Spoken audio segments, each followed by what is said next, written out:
Welcome to the G-Spot. Five, four, three, two, one.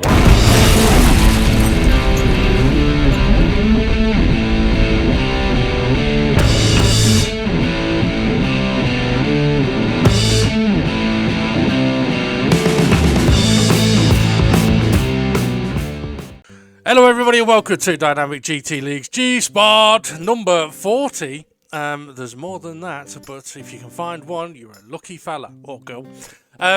Joining us on the G-Spot is Ray. How are you, Ray? I'm very well. How's yourself? I'm, root canal this morning. I've got to go back in tomorrow morning. So did well. Yeah, and not only that. Oh, right, okay. So, a little story. So I had root canal treatment done, about first week in January, right? And I knew it was going to cost me 200 quid. But I knew I also had to come back about 11 days later, and that was going to cost me 140 quid. Just after Christmas, not great. So anyway, do the first one, and it comes to pay, and I was like, you know what, seeing as I've got £200 to pay and £140 to pay, can't we just split the difference and I'll pay 170 this time and 170 last time? The dentist, the receptionist, she goes on the computer, she goes, I'll ask them, yeah, that's fine. Okay, paid them 170. Got home, looked at the appointment sheet, it wasn't 200 and 140, it was 200 and 170. So all I've done is swapped the £200 payment for a £170 payment, and then I still had a £200 payment to make. The second appointment then gets cancelled because the dentist was ill, then gets cancelled by me because I wasn't able to raise the funds, and then I go today with the 200 quid, and he says there's been a bit of a mess up with by the receptionist. He says, I'll tell you about it afterwards. I said, all right, okay. And I'm thinking, but he's on about the money thing that I was on about. So I says, well, it might have been my fault. He goes, no. It says the receptionist has made a mistake. With the root canals, at a certain point in your mouth forwards, the cost is like 370 quid. But at a certain point backwards, it's an extra 100 quid, because instead of the teeth having 2 roots, they have 4 roots. And he says, and yours are the back ones, so it's actually going to be another £100. So there's me gone in there thinking, well, I've got me 200 quid, I've worked hard for this, and now I need to find another fucking 100 quid for tomorrow. Jesus Christ. Yeah, it's like, fucking hell. But yeah, it is what it is. We'll sort it out. That's where selling golf clubs comes in handy. So that's you how say, I can am. I get it at half price since she fucked up? Well, I was tempted to, but there's a lot more backstory to the dentist. But let's put it this way: someone we know whose racing name ends in GP turns out their ex used to work at this dentist, and I didn't know that. Yeah, and hopefully the dentist and the people there don't make any kind of connection, because apparently when she stopped working there, it wasn't by her choice, it was by theirs. But they're really good dentists, and it's right around the corner, and some of the staff are quite nice. Hands. Yeah, helping hands. Yep. Mine are the helping hands. Anyway, so that's how I am. I should have just said yes, I'm fine, but there we go. Okay, so I suppose we should explain what the G-Spot is for anyone that's never watched, Ray. It's for the wonderful, weird things that happen within our racing league, so if people want clarification and for educational purposes for our drivers, if there's an incident and they don't understand if they've got a penalty for it or somebody hasn't got a penalty for it. Absolutely, and as you said, educational purposes. So a little story on that. Baby Wales says to his mother, "Thanks for making me, Mom." And the mother goes, "Oh, welcome. You're welcome."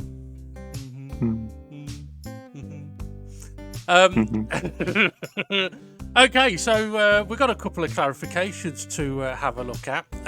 We've had a driver ask us for some information. I've seen these, Ray hasn't. Now, this is one of those situations as well, we'll quickly touch on. When it comes to stuff that has been reported and the stewards have dealt with it, we will read out what the stewards have put. Go on. Yeah.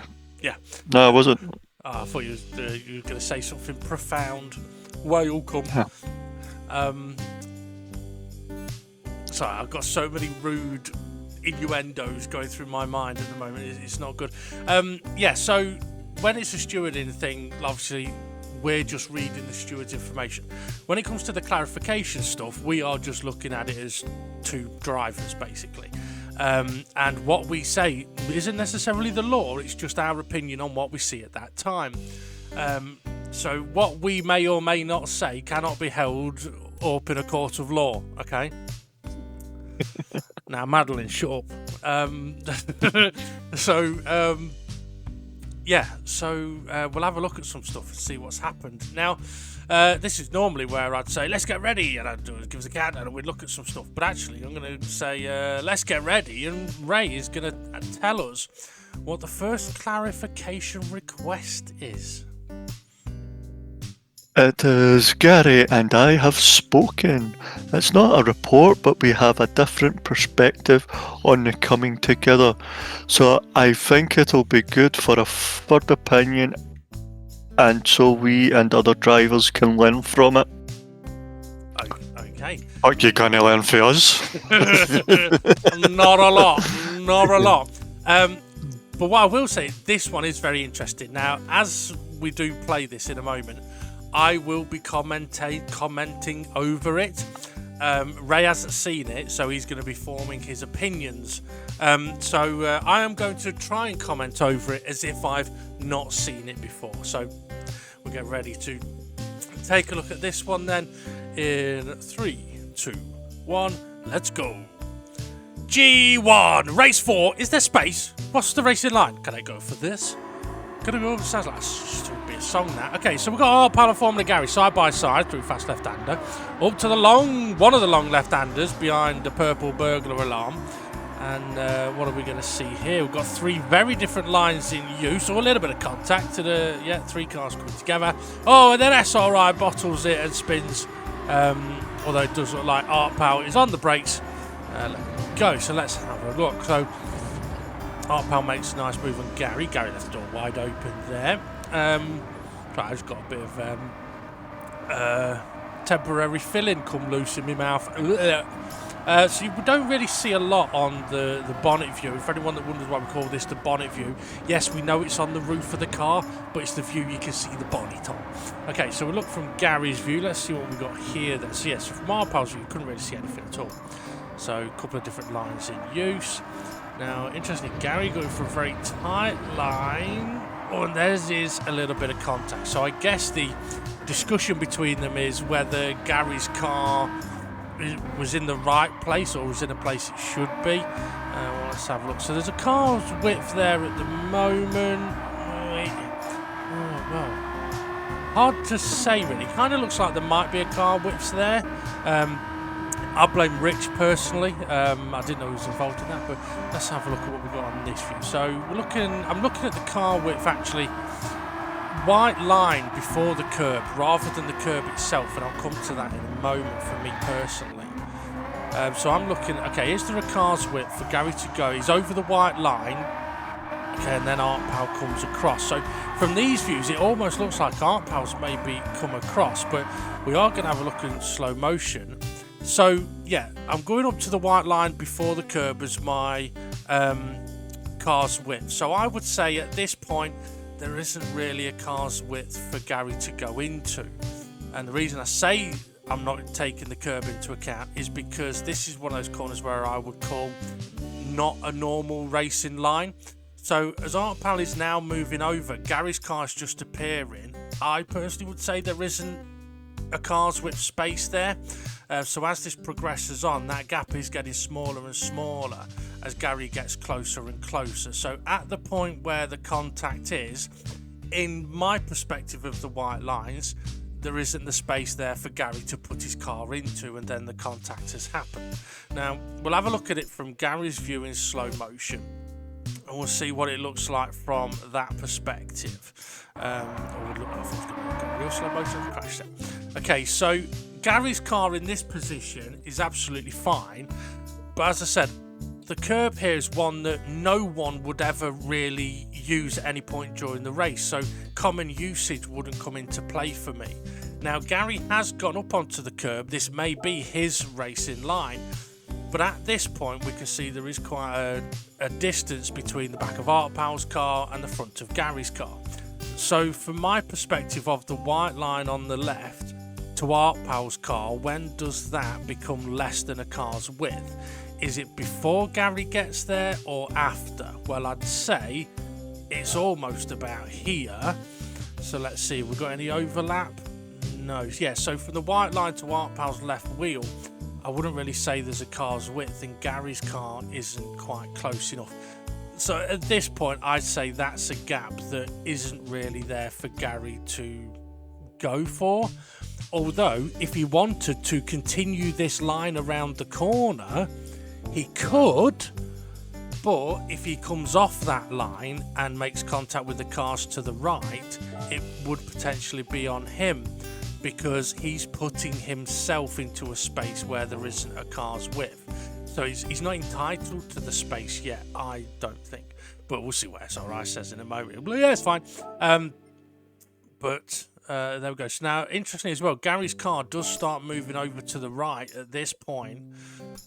And this is about the point where the overlap begins. So this is where, is there the car's width? And for me, the answer is no.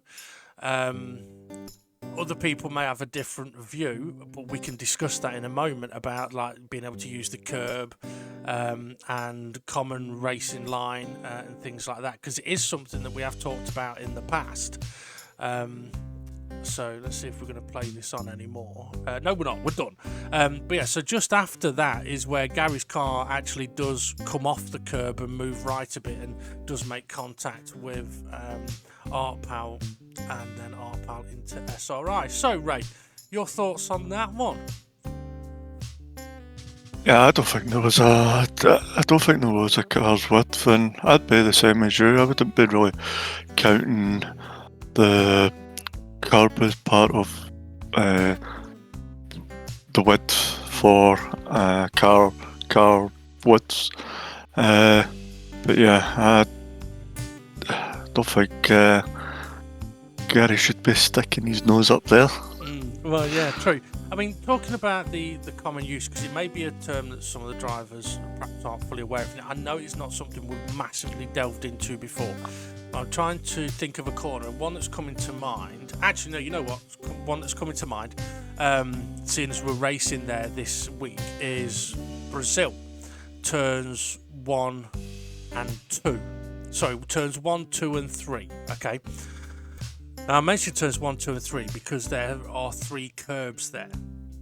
I know me personally, I am using as much of the curb on the first left-hander as I physically can use. And I'm using as much of the curb on the right-hander as I physically can use. So for me, my view on those 2 corners may be that a common racing line would be to use a lot of the curb. Now, I'm not saying that giving someone a car's width space is like giving them the curb and half an inch on the road, but I may be a little more lenient in those corners. The third corner, though, the left-hander, that apex curb, you do not want to be on it, because if you're spin you. Exactly, it'll spin you. So I wouldn't class that curb as being part of the common racing line. And there's other corners that are like that. Eau Rouge, there's the little bit at the bottom of the hill, isn't there, where you'll use as much as the curb as you can, but you don't want to touch the curb on the right up the hill, but then you want to use as much of the curb as you can at the top.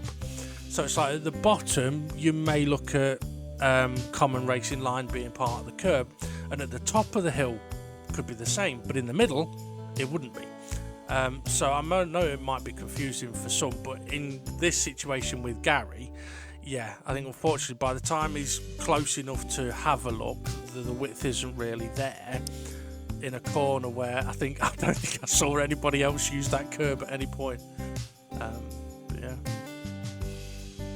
Yeah. So Gary, don't be a silly boy. I mean, to be fair, I mean, I can understand him having a look. Because if the other two cars had slid over the road a bit, fair enough. But yeah, unfortunately, I think on that one, maybe a little too aggressive. I mean, my grandfather was a fierce man.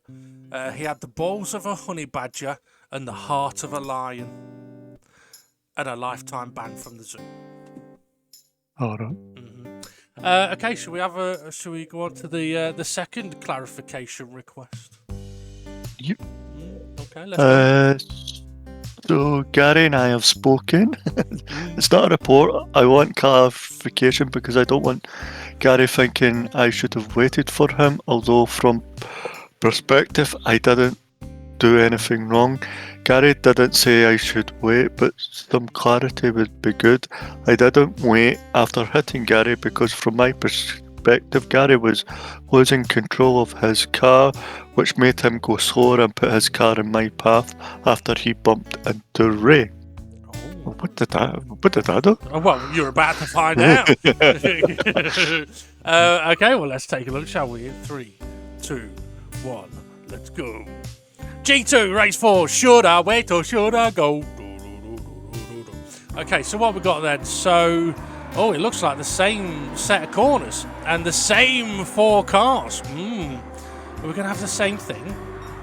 Let's see what we got up around the outside. Gary behind SRI. Rich having a look. Gary, is Gary done the same? Has he done the same thing? Hard to tell exactly what happened there. Yeah, I never really seen much. Yeah. We'll see what we see from up. So it looks like Gary... Yeah. There definitely wasn't space. Oh, right, okay. So a bit of front to back contact, Art Pal onto Gary there. Okay, let's see. So what happens? So yeah, I mean, looking at this, yeah, there isn't a space there for Gary to go into. Kind of made space, which I think has slowed him down. And then I think Art Pal sort of hit the back of him. Let's have a look from off board. Might give a better perspective. Oh yeah, so that bit of contact. Yeah, he hit the brakes and slowed him down, and Art Pal sort of knocked the back. So it looks like Gary's perhaps trying to sort of get himself out of trouble. So there's a bit of contact there. Yeah, I mean, unfortunately for Gary, yeah, there definitely isn't a car with space for him to go into there. And that's alright, he's trying to not hit Twilight at the same time. Twilight. Yeah. So there's the... Yeah, Gary is on the brakes. Look, Art Pal on the brakes, but can't do anything. It hits the back of Gary. So it looks like Gary's sort of on the brakes to sort of not sort of wipe out SRI. So Art Pal's... and then Rich Blues comes in and smashes Art Pal. Okay, so Art Pal... Alright, okay, so interestingly, looking at that one then, with Art Pal saying, like, Gary hadn't said anything about it, he should wait, but it looks like Art Pal's wanting clarification perhaps about whether he should have to wait in that scenario. What would you make on that one, Ray? I think it's just racing incident. Gary's put himself in a place he really shouldn't be in. He made contact with SRI, he's tried to back out, but and Art Pal's seen his brake lights come on, he's hit the brakes as well, and then there's Rich in there as well. I think that's just too close of a racing, and Gary just going for the same move as he did the last time, and yeah. Yeah. Not quite looking for him, but... Yeah, but I wouldn't have expected Art Pal to wait for Gary for that. No, I'm the same. I mean, obviously we always say that, like, no two incidents are the same. That was nearly the same. But yeah, I mean, there'll be times where somebody has a crash and what is happening while they are crashing, they are at fault for. And then there are things like where they won't be at fault for. I mean, that's one of those situations. The car behind has got zero opportunity of avoiding what was happening ahead. And in that situation, you can't really put any sort of fault on Art Pal there. And for me, should he have waited in that situation? I don't think he needed to. So yeah, Rich should have waited for bumping him though, but that's all right. But yeah, so you know what, Ray? Before we go on to the last thing to have a look at, because this G-Spot's only lasted 20 minutes so far. I'm just wondering if there might be anything you might fancy talking about. Anything on your mind? Okay. Are you wondering if I'm hinting at something? I'm not. I'm just space filling. No, I'm kidding. Fair enough. Well, you know how I've been single for a long time. Okay. Yeah. Well, the thing is, Yeah. I think I have figured out what women are looking for.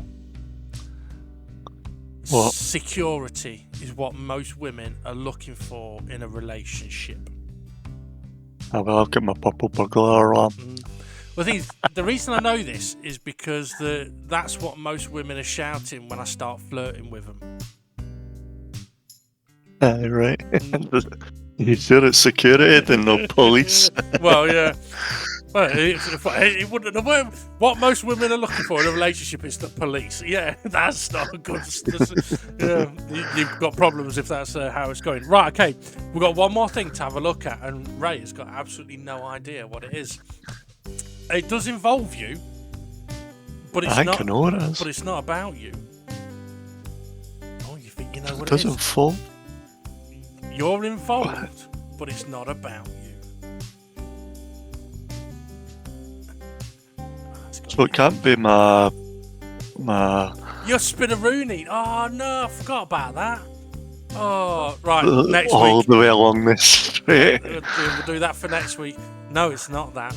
We're gonna end this one on a positive vibe, and we're gonna go straight into this one. So you ready? Yeah. Okay, 3, 2, Yeah. 1. Let's go. G3. What a move!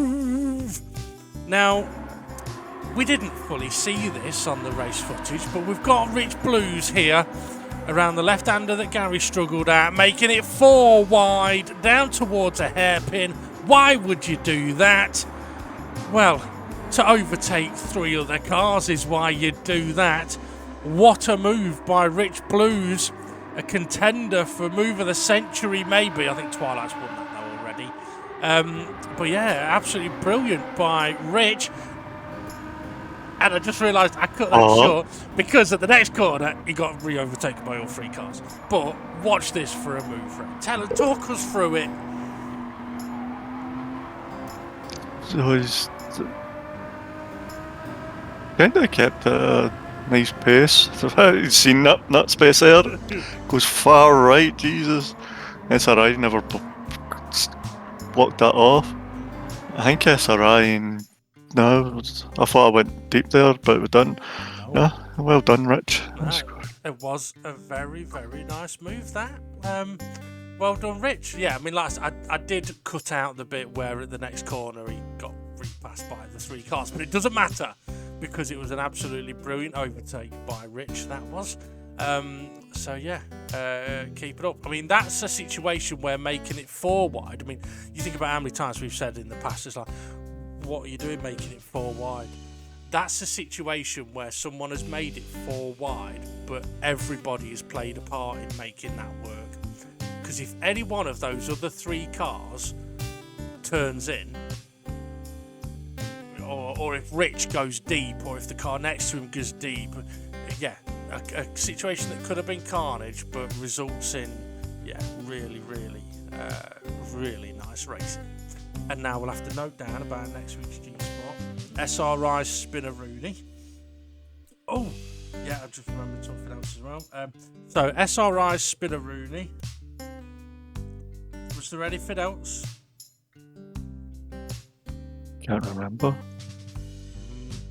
Well, there's a big crash. There was a big crash, wasn't there? The last lap. Yeah, that's a good point, actually. I thought that would have been on one of the clarifications. I can't believe I didn't even put that in the G-Spot. Jesus Christ. Big smash. Okay. Apologies, folks. obviously I was half asleep and dosed up on dentist medication when I was putting the G-Spot together this week. It's a short one, Ray. It's only going to take a few minutes, yeah, because I missed out half the fucking shit that happened. But yeah, now we've got some stuff to look forward to. Next week I can get on to that. But yeah. So, right, I think that's just about us done, you know. That was a quick one. It was, wasn't it? Although I've got a little story that I think you could tell about Kirsty, your wife, or a new way that you could, you know, like if you go to parties and stuff, and you're like, "Hi, I'm Ray, and this is Kirsty, and you say wife, and you say, "This is Kirsty, my wife. She's a bodybuilder. Yep, she's pregnant."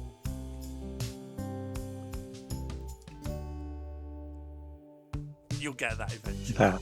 Builds bodies. I got it. Yeah. I know. Boo. Right. Well, that's us done for this week, seeing as I missed half of it off. So, yeah, G-Spot done and dusted, flicked and played with. Excitement over. Yep. Right, well, I can let you go and get your beers, and I can go and get something to eat. Something soft and sloppy. Lovely. Right, thank you, Ray, for joining us on the G-Spot. No worries. And we'll see you all soon for the other half of the stuff we've missed off this week. Bye. Yeah. Ta-ta.